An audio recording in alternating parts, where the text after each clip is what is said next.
Rất hay. Không được. Papeoma.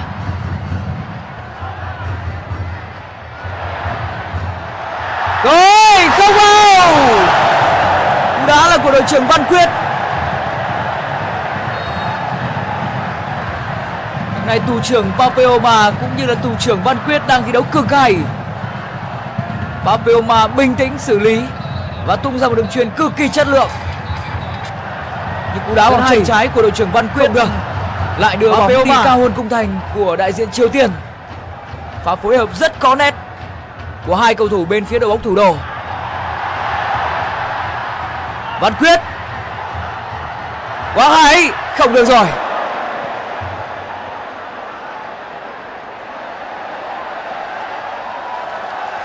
Hà Nội đang thi đấu cực hay trên sân nhà của mình.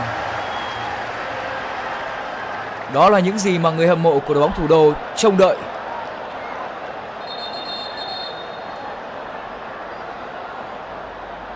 Hơn 2/3 thời gian thi đấu của hiệp 1 đã trôi qua.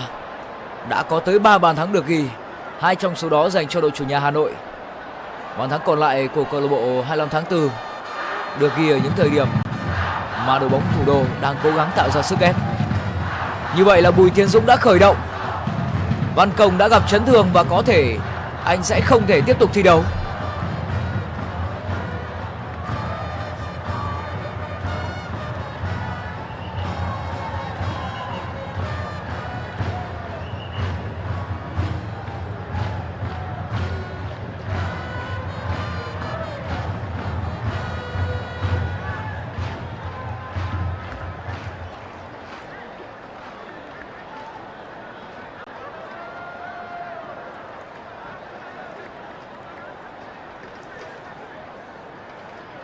Có vẻ như Văn Công đã bị đau sau tình huống va chạm với cầu thủ đã để bóng chạm tay ở tình huống cách đây ít phút.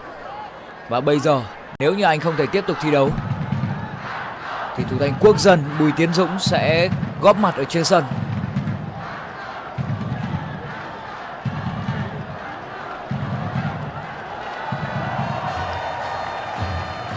Đây cũng sẽ là cơ hội nhưng cũng sẽ là thách thức dành cho thủ thành quê ở Ngọc Lặc, Thanh Hóa.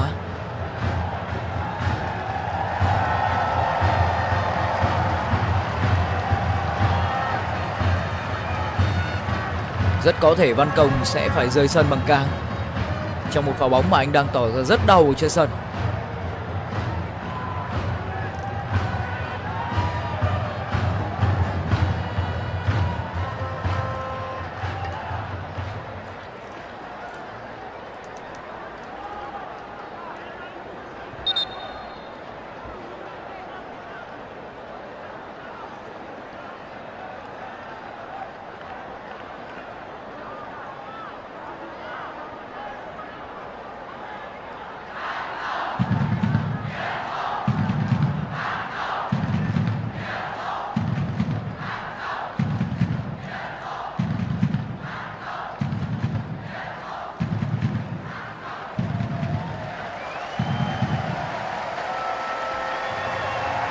Như vậy là Bùi Tiến Dũng đã được tung vào sân.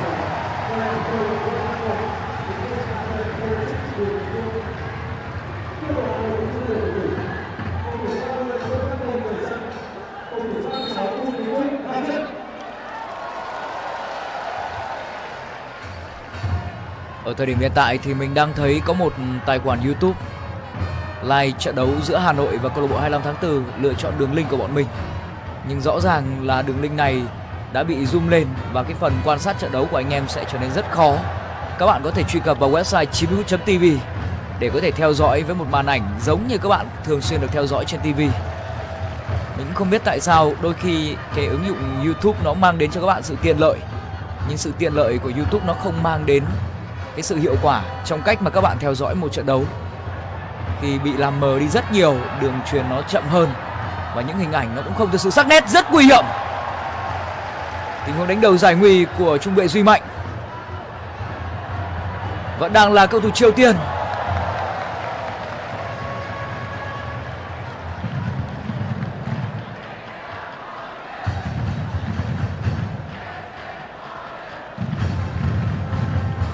Một lần nữa thì các bạn nếu như nghe được tiếng của mình nhưng không phải là ở website của 90phút.tv. Các bạn có thể truy cập lại bằng cách gõ đầy đủ 90phút.tv để có thể theo dõi tiếp tục trận đấu này với chất lượng hình ảnh tốt hơn rất nhiều với những gì mà các bạn đang được theo dõi ở các website khác.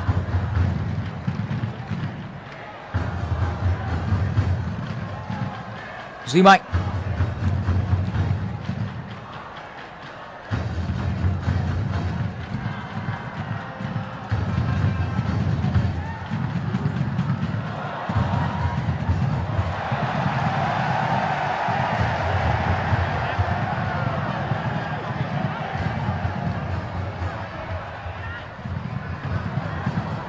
Kế bề không được, ném biên dành cho đội chủ nhà.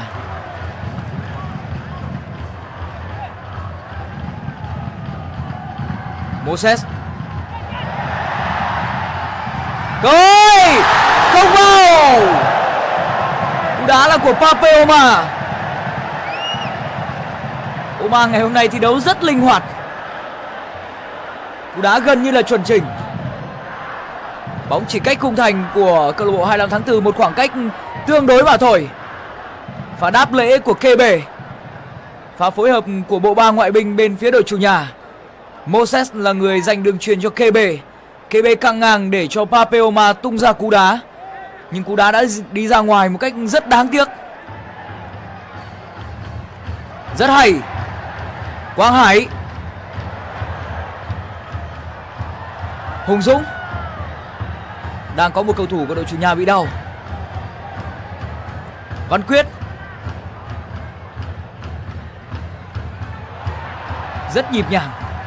Pape Oma, hay quá nhờ, đóng luôn em ơi, không vào.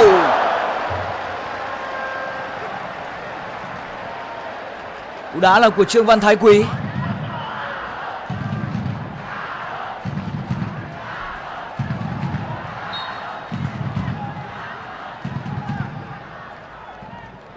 Và mình đang thấy rất nhiều những người anh em đang từ các ứng dụng YouTube và các website khác quay trở lại với website của bọn mình.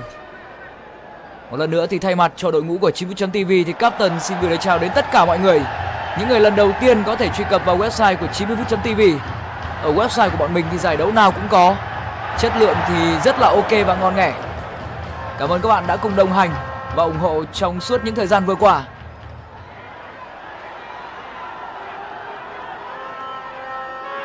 Và lấy bóng hay của Văn Quyết,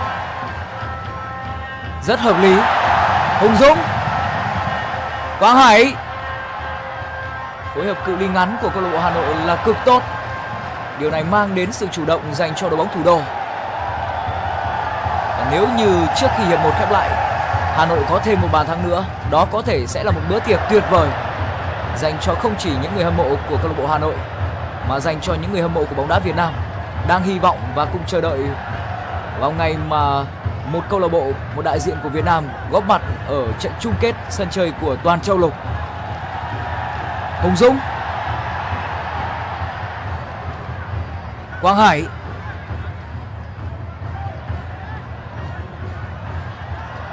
không được.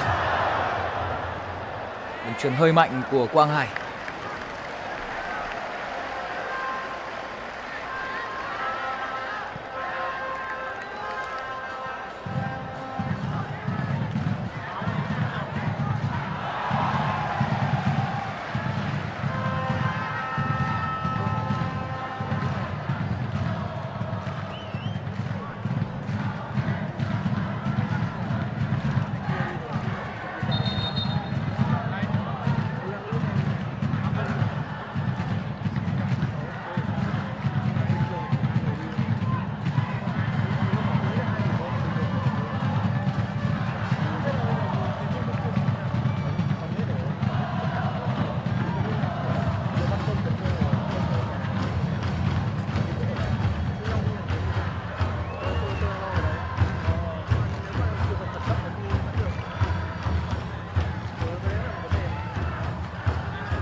Moses. Vừa rồi đó là pha chạm bóng của Papeo Mafaye. Và tối nay thì các trận đấu tại League Cup, hay còn gọi với cái tên là Carabao Cup, sẽ diễn ra với các trận đấu của MU, Chelsea và Liverpool. các bạn có thể truy cập vào website của bọn mình để có thể theo dõi những trận đấu hay này. Vào cuối tuần thì chúng ta sẽ còn gặp lại nhau trong các trận đấu tại Gióng Đá Ngoại hạng Anh.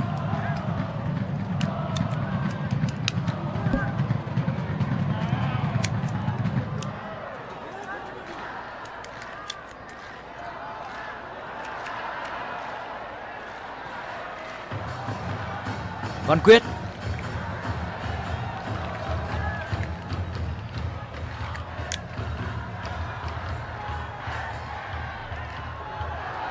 Triều Tiên không có quá nhiều những cầu thủ trên hàng công góp mặt ở những tình huống rất nguy hiểm. KB. Duy Mạnh.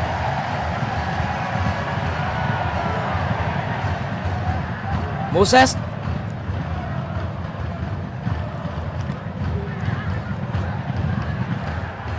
Phất bóng là của Quang Hải. Văn Quyết. Rất hay. Omar không vào. Quá đáng tiếc với cơ hội của Papeo Maffei. Đáng ra thì Omar sẽ cần phải xử lý dứt khoát và thanh thoát hơn trong một pha bóng mà anh chỉ còn đối mặt với thủ thành bên phía câu lạc bộ 25 tháng 4. Omar đã có 2 cơ hội. KB không được. Quả đá phạt góc sẽ dành cho đội chủ nhà.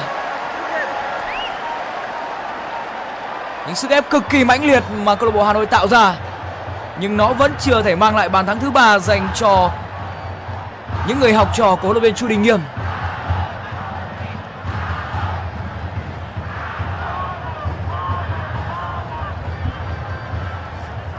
Hơi đáng tiếc cho Omar.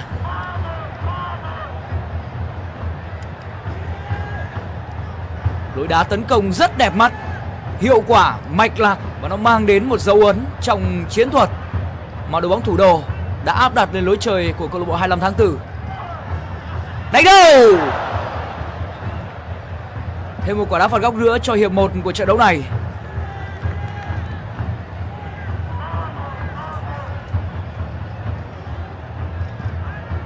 Cơ hội. Tình huống đá phạt góc rất có ý đồ của Quang Hải.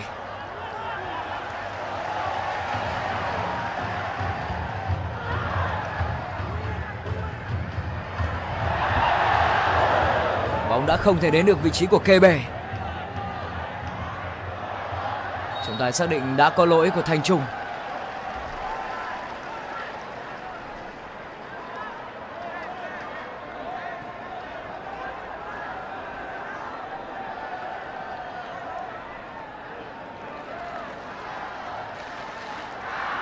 Đại diện của Cộng hòa Dân chủ Nhân dân Triều Tiên vẫn chưa có quá nhiều cơ hội, và kể cả khi một pha lên bóng như vậy, họ cũng không thể vượt qua được tiền vệ Đỗ Hồng Dũng, một người mà ở mùa giải năm nay huấn luyện viên Chu Đình Nghiêm đã xếp anh ở vị trí tiền vệ cánh chứ không phải là tiền vệ trung tâm, vị trí sở trường của anh. Nhưng đây là pha lên bóng của các thủ đội khách, nguy hiểm, dứt điểm, đã không có bàn thắng dành cho cầu thủ câu lạc bộ 25 tháng 4.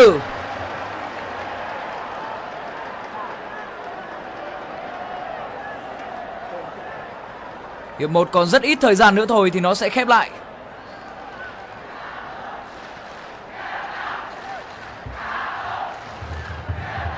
Tỷ số vẫn đang là 2-1.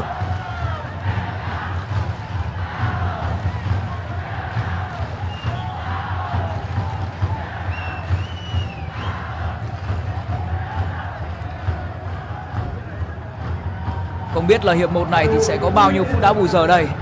Như vậy là sẽ có 3 phút đá bù giờ cho 45 phút đầu tiên của trận đấu. Hà Nội đang thi đấu cực hay, nhưng cần thêm một bàn thắng nữa để đảm bảo cho một chiến thắng dành cho đội chủ nhà. Vẫn còn 90 phút trận đấu diễn ra tại đất nước Triều Tiên. Vì vậy, đội bóng thủ đô sẽ cần phải tận dụng nhiều hơn nữa những cơ hội của mình. Moses. Sau khi kết thúc hiệp 1 trận đấu này thì mình sẽ có phần giao lưu và tương tác với những người anh em đã theo dõi website của bọn mình từ lâu. Và tất nhiên là cũng không quên gửi lời chào, những lời nói chuyện với những người lần đầu tiên truy cập vào website của bọn mình. Văn Quyết. Rất hay. Quá hay. Không vào. Cú đá tốt của cầu thủ quê Đông Anh.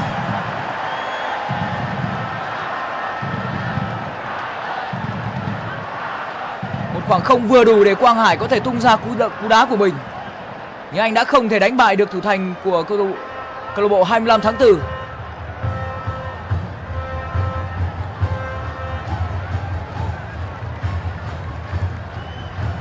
Những đầu ngón tay của thủ thành bên phía đội khách đã cứu thua ở tình huống này.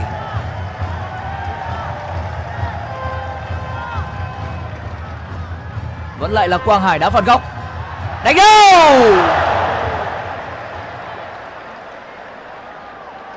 KB thì đã cao rồi, nhưng để có được bàn thắng trong pha bóng vừa rồi thì anh sẽ cần phải cao hơn nữa. Nó đúng nghĩa với câu từ mà chúng ta vẫn thường xuyên sử dụng, đó là gấp đôi canxi để làm gì? Để đánh đầu và mang về bàn thắng thứ 3 dành cho đội chủ nhà. Vâng, bây giờ thì đến lượt thủ thành bên phía câu lạc bộ 25 tháng 4 bị đầu.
Trọng tài Phù Minh vẫn chưa thể nổi còi mãn cuộc cho 45 phút đầu tiên. Kế bể và xử lý không thành công. Thời gian của trận đấu còn lại là rất ít. Bước sang giờ nghỉ thì Hà Nội sẽ có một tâm lý thoải mái hơn khi mà đội bóng của Bầu Hiển đã có được 2 bàn thắng. Văn Quyết không được rồi.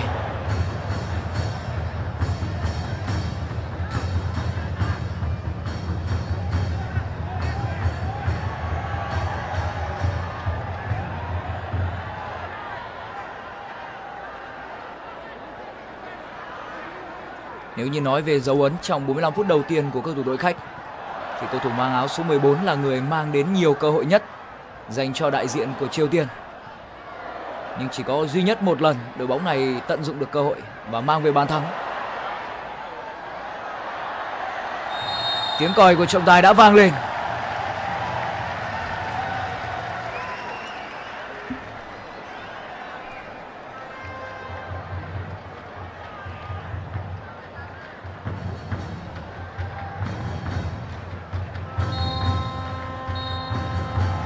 Và đúng lúc này thì tiếng còi của trọng tài Phù Minh đã vang lên để khép lại 45 phút đầu tiên của trận đấu. Hai đội rời sân với 3 bàn thắng. 2 trong 3 bàn thắng thuộc về đại diện thủ đô, đó là câu lạc bộ Hà Nội với những pha lập công của KB và trước đó là Văn Quyết. Bàn thắng duy nhất của đội khách được ghi do công của người đội trưởng bên phía câu lạc bộ 25 tháng 4. Và bây giờ thì chúng ta sẽ đến với phần giao lưu giữa trận. Một phần mà có lẽ mình nghĩ nên cần với những người anh em lần đầu tiên truy cập vào website của 90phút.tv. Một tỷ số tương đối an toàn và giúp chúng ta chờ đợi hơn nữa vào một hiệp thi đấu thứ hai thăng hoa dành cho đại diện của thủ đô, đại diện cuối cùng của bóng đá Việt Nam góp mặt tại sân chơi Châu Lục.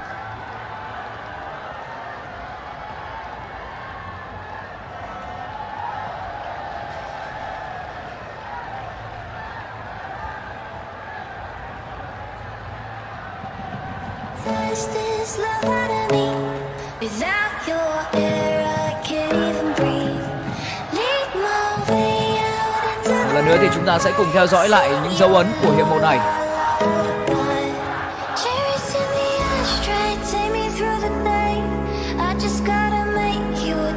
Hello mọi người nhá.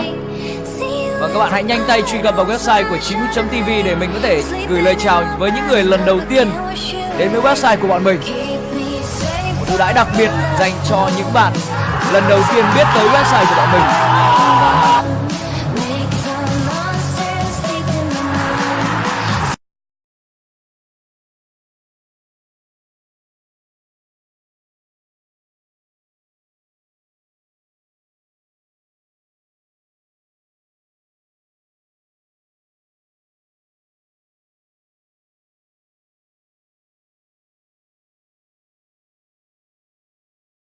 những dấu ấn của hiệp một này.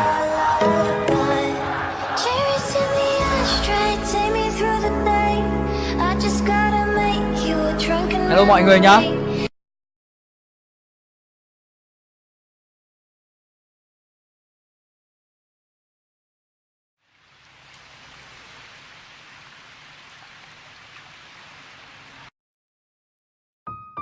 Im nét mỗi khi mình cãi vã.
Tự hào hát mãi lên Việt Nam ơi.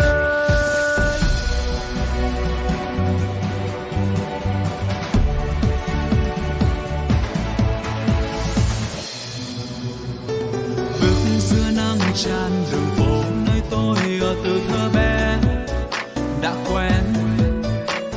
Giữa đất nước này niềm tin luôn căng tràn, đừng lo lắng, cười lên.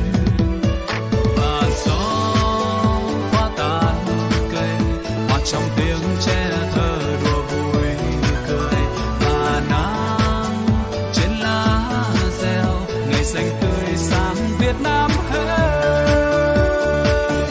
Từ nơi đồng xanh thơm hương lúa về nơi nhà cao xe giang phố, hòa một niềm tin reo ca êu ếch.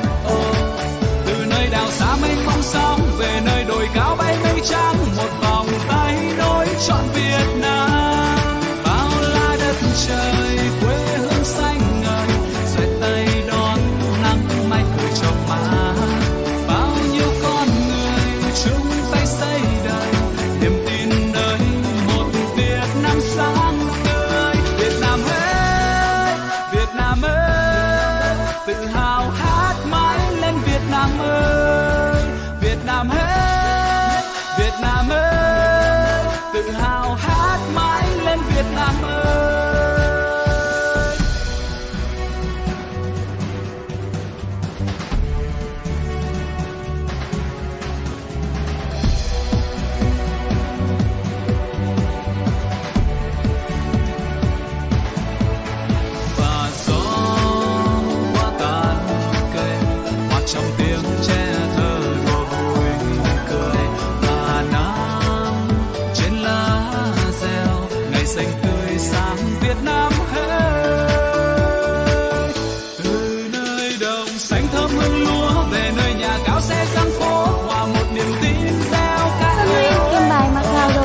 Từ nơi đảo xa mênh mông sóng về nơi đồi cao bay mây trắng, một vòng tay nối trọn Việt Nam.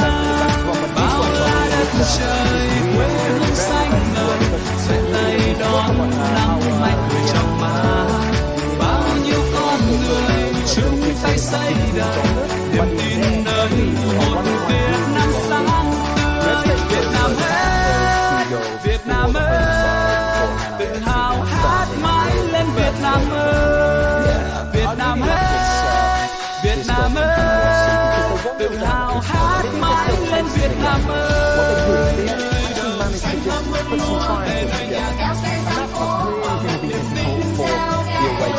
Struggle physically at Chevy's already to really kind of get to grips with it. Look at the lack of numbers they have here. Look how many red shirts there are. That's number already. Xoay tay đón nắng mai cười trong má. Bao nhiêu con người chung tay xây đời, niềm tin nơi một Việt Nam sáng tươi. Việt Nam ơi, Việt Nam ơi, Nam ơi, 1-2 touch play. Việt Nam ơi, Việt Nam Great ơi. little disco pass into there, and then it's all about power and opportunity right there. Goalkeeping. There's no point me even talking about the goalkeeping, but Van Kiet, this is what we said at the top of the show. He's not the most technically gifted player by any stretch of the imagination, but he'll always get a little bit of contact towards goal, and goal scorers get their luck, don't they?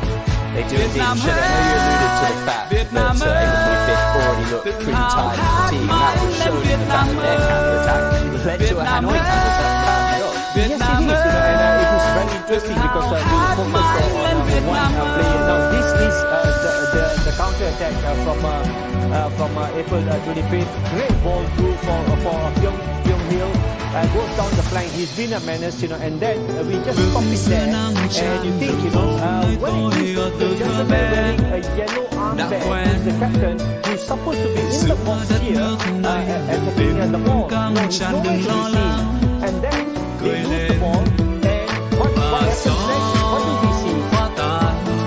This is the gentleman that we were looking for, and he's caught in central midfield. Now, watch who's being here, because in my opinion, he's got absolutely zero understanding of football. What does he do? Instead of dropping off, Xanh thơm hương lúa về nơi nhà cao xe sang phố, hòa một niềm tin reo ca êu ếch. Từ nơi đảo xa mênh mông sóng về nơi đồi cao bay mây trắng, một vòng tay nối trọn Việt Nam. Bao la đất trời quê hương xanh ngời, xoay tay đón nắng mai cười trong má.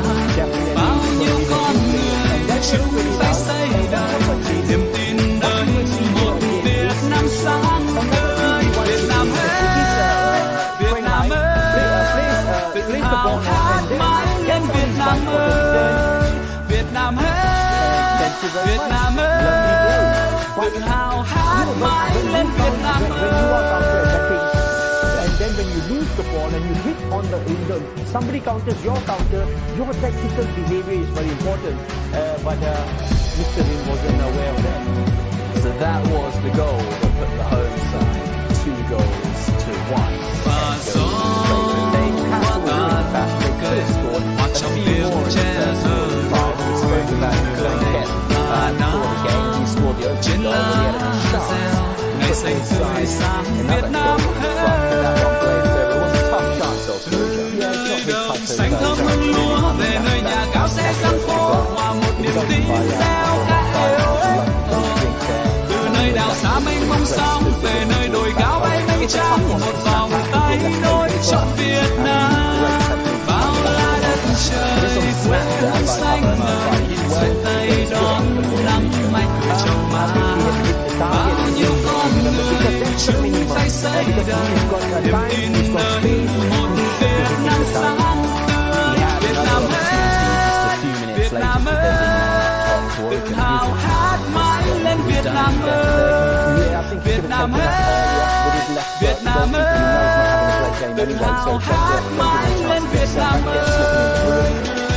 Chance from Point High. I mean, this is what he's all about, picking the ball up in the final third, in between the lines, and having an early strike on target. That was arrowing into the corner. Frustrating yet again, goalkeeper can make a save like that, can't pick the ball. Bao la đất trời quê hương xanh ngời, xoay tay đón nắng mai cười trong má. Bao nhiêu con người chung tay xây đời, niềm tin đời một Việt Nam sáng tươi. Việt Nam ơi, Việt Nam ơi, tự hào hát mãi lên Việt Nam ơi. Việt Nam ơi, Việt Nam ơi, tự hào hát mãi lên Việt Nam ơi. The second half is coming up in a couple of minutes' time here on Fox Sports Live. Don't go anywhere.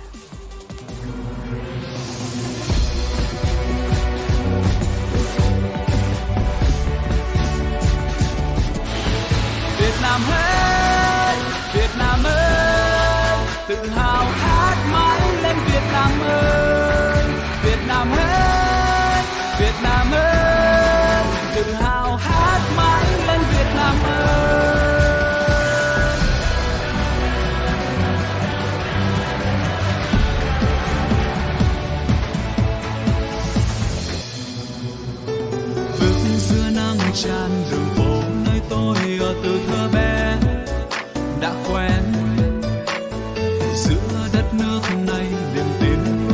tràn đừng lo lắng, cười lên và gió hoa tàn cây, hoa trong tiếng tre thơ đùa vui cười và nắng mộng trôi về nơi xa, anh nắm bàn tay anh thật chặt để điều còn lại không hề rơi ra.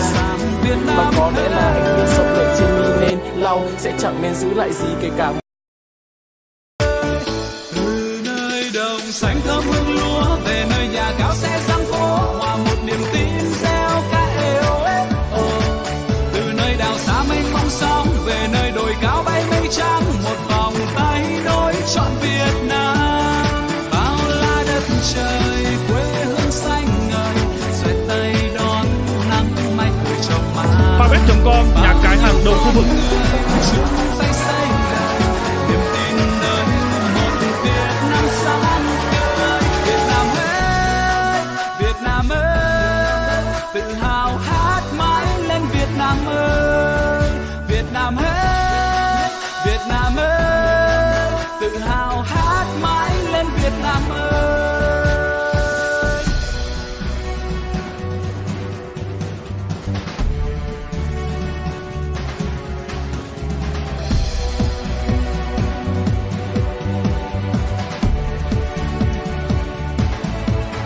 Và gió hoa tàn cây, hoa trong tiếng tre thơ đùa vui cười và nắng trên lá reo ngày xanh tươi sáng.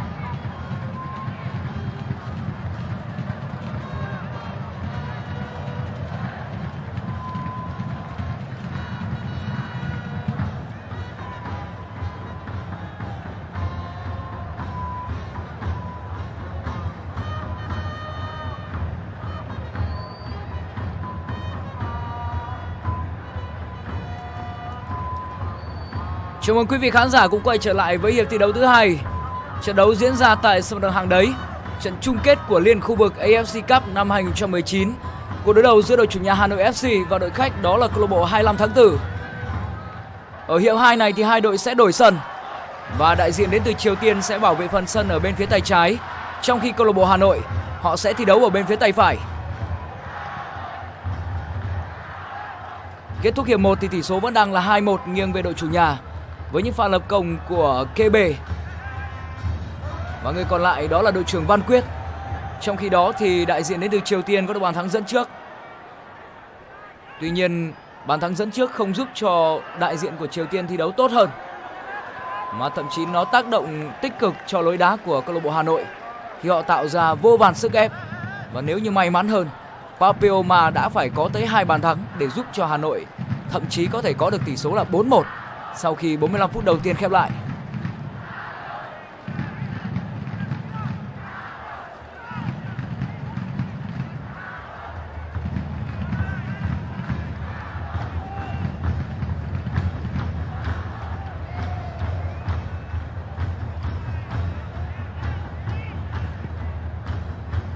Ở hiệp 1 thì đại diện thủ đô cũng đã có một tình huống thay người bất đắc dĩ khi mà Văn Công đã gặp chấn thương và thế chỗ cho Văn Công đó là thủ thành quốc dân Bùi Tiến Dũng. Trương Văn Thái Quý, đây là Văn Quyết. Rồi, đây rồi, không vào. Cú đá rất khó hiểu của Papeoma. Lần thứ 3 rồi ông ạ.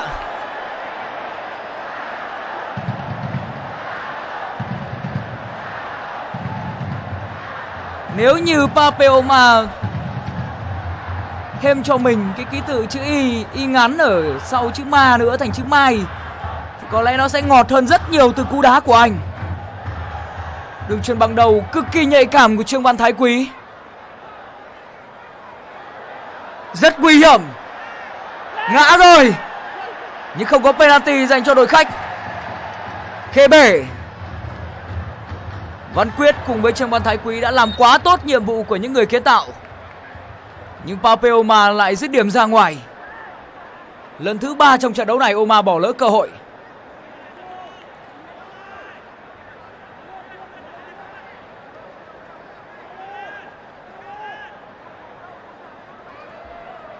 Chúng ta sẽ cùng theo dõi lại tình huống mà đội trưởng của câu lạc bộ 25 tháng 4 đã ngã xuống sau khi anh có tình huống va quệt với Moses.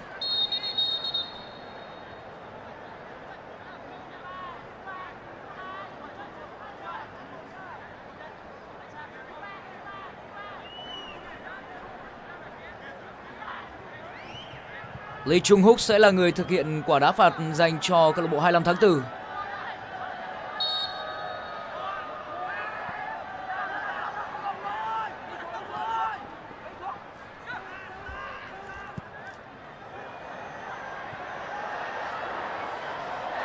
Tình huống phòng ngự của Papeoma.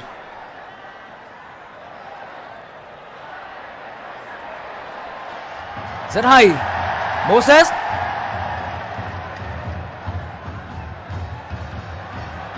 Nỗ lực đi bóng không thành công của KB. Một quả ném biên dành cho đội chủ nhà.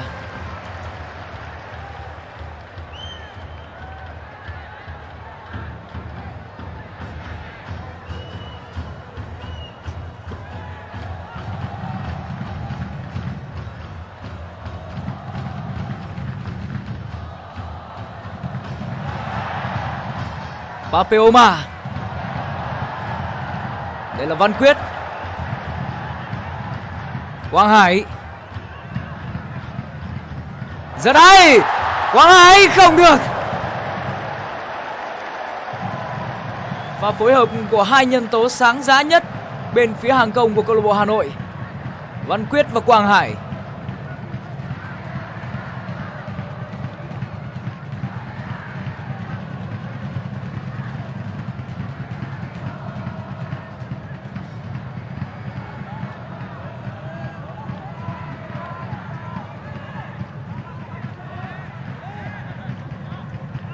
Chung Hook.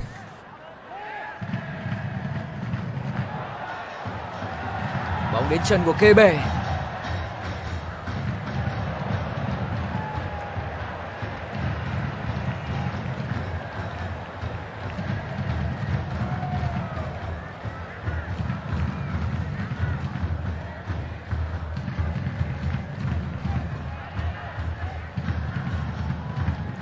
Bùi Tiến Dũng.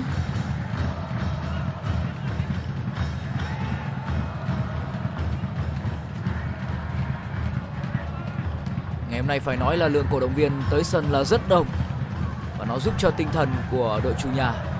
Những cầu thủ của câu lạc bộ Hà Nội đã thi đấu tốt hơn. Họ thi đấu năng nổ, xông xáo và tạo ra hàng loạt cơ hội trước sức ép có thể nói là kinh khủng khiếp tới hàng phòng ngự của câu lạc bộ 25 tháng 4. Chuyền không thành công của Omar để đến được vị trí của Quang Hải.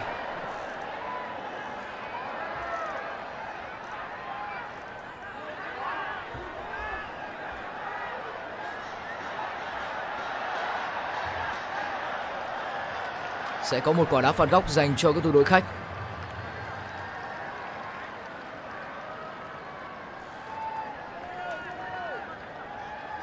Đây là một ngày thi đấu vất vả đối với Văn Kiên. Và trong hiệp 1 thì Văn Kiên cũng đã để cho cầu thủ mang áo số 14 của đội khách qua người và tạo nên một tình huống sóng gió và mang đến bàn thắng dành cho các thủ đội khách câu lạc bộ 25 tháng 4.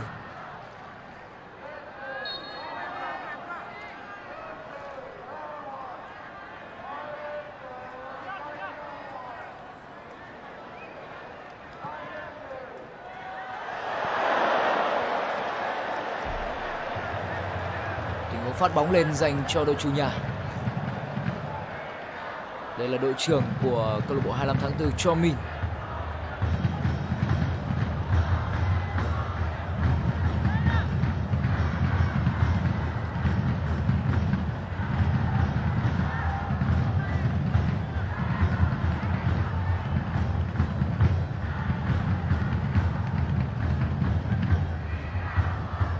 Ở 5 phút đầu tiên của hiệp 2 đã trôi qua và tỷ số vẫn đang là 2-1. Hà Nội cần phải có thêm một bàn thắng nữa để họ có được một bước đà tâm lý thoải mái nhất cho trận đấu lượt về diễn ra tại đất nước Triều Tiên. Trọng tài xác định lỗi của Thành Trung.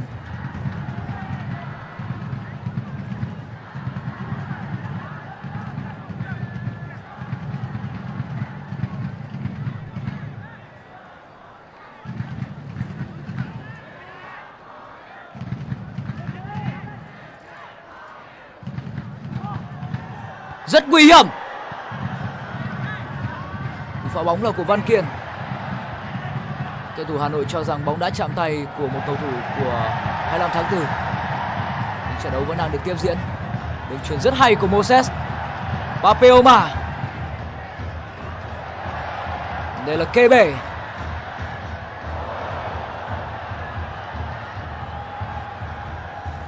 Sẽ có một quả ném biên dành cho đội chủ nhà.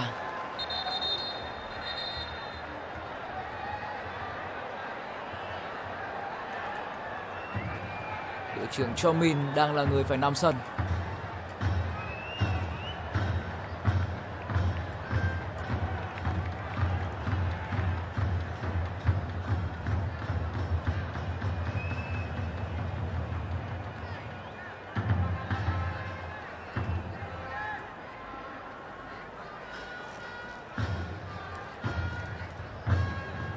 Một lần nữa chúng ta sẽ cùng theo dõi lại tình huống va chạm giữa Papeo Mafeye và đội trưởng Cho Min bên phía đội khách. Một pha bóng mà cái chân của Papeoma đã vung vào người của cầu thủ mang áo số 13 và khiến cho cầu thủ này phải nằm sân. Quang Hải được chuyền với quỹ đạo bóng hơi thấp. Thành Trung. Đỗ Duy Mạnh. Thêm một quả ném biên nữa dành cho câu lạc bộ Hà Nội.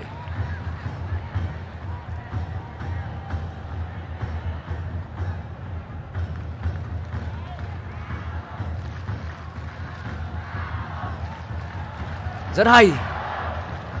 Papeoma. Và bóng hơi làm khó với Văn Quyết. Nhưng vẫn đang là cầu thủ Hà Nội. Hùng Dũng. Không có gì khó khăn đối với thủ thành bên phía câu lạc bộ 25 tháng 4.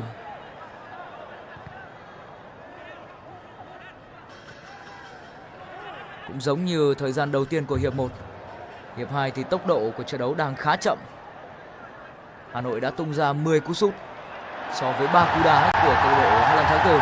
Quang Hải. Không được. Đường chuyền rất có ý đồ nhưng hàng phòng ngự của câu lạc bộ 25 tháng 4 có vẻ như đã phát hiện ra.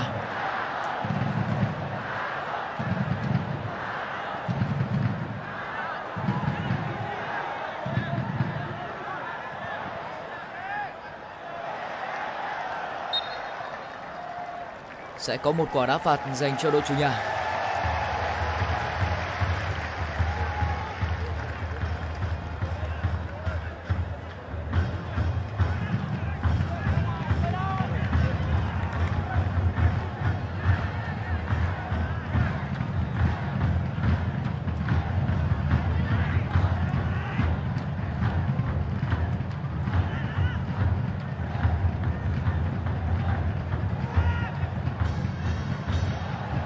Papeoma.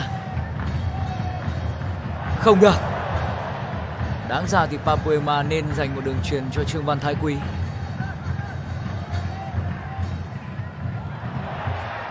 Thành Trung. Đây là Văn Quyết. Moses. Đường chuyền rất hay. Văn Quyết.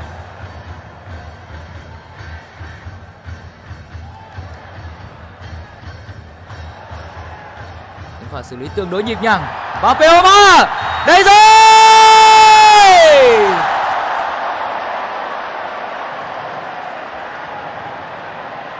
Em đèn lắm Papeoma. Pha bóng mà Papeoma cuối cùng cũng đã đưa được bóng vào lưới. Nhưng cái tay không duyên của anh đã khiến cho bàn thắng bị tước đi một cách vô cùng đáng tiếc. Đường chuyền là của Văn Quyết. Pha phối hợp chân tay miệng rất nhịp nhàng của Papeoma. Và xử lý hơi gỗ của đôi chân mà tiền đạo mang áo số 20 của câu lạc bộ Hà Nội vừa thực hiện, nhưng vô tình nó trở thành một cái skin rất đặc biệt ở trên sân. Một pha bóng mà chúng ta cứ tưởng tượng rằng anh đang làm ma với trái bóng ở tình huống vừa rồi.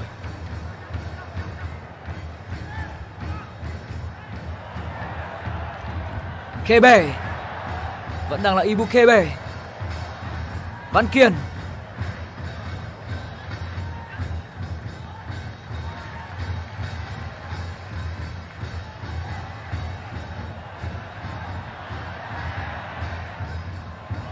Vẫn đang là KB.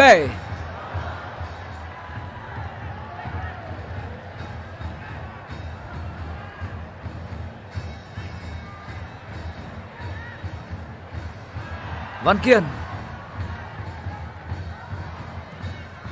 Một quả ném biên dành cho các thủ đội khách.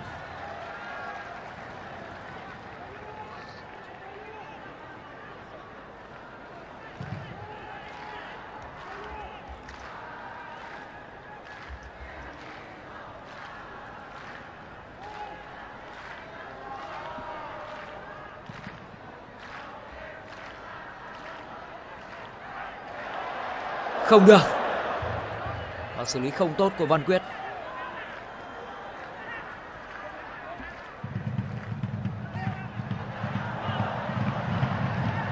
Trường Văn Thái Quý. Văn Quyết.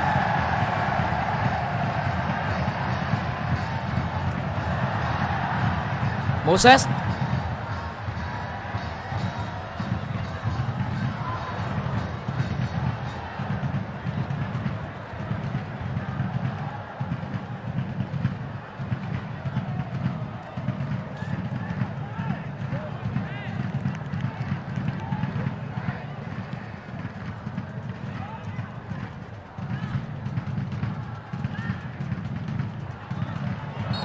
Lỗi rõ ràng của KB. Tình huống không khác gì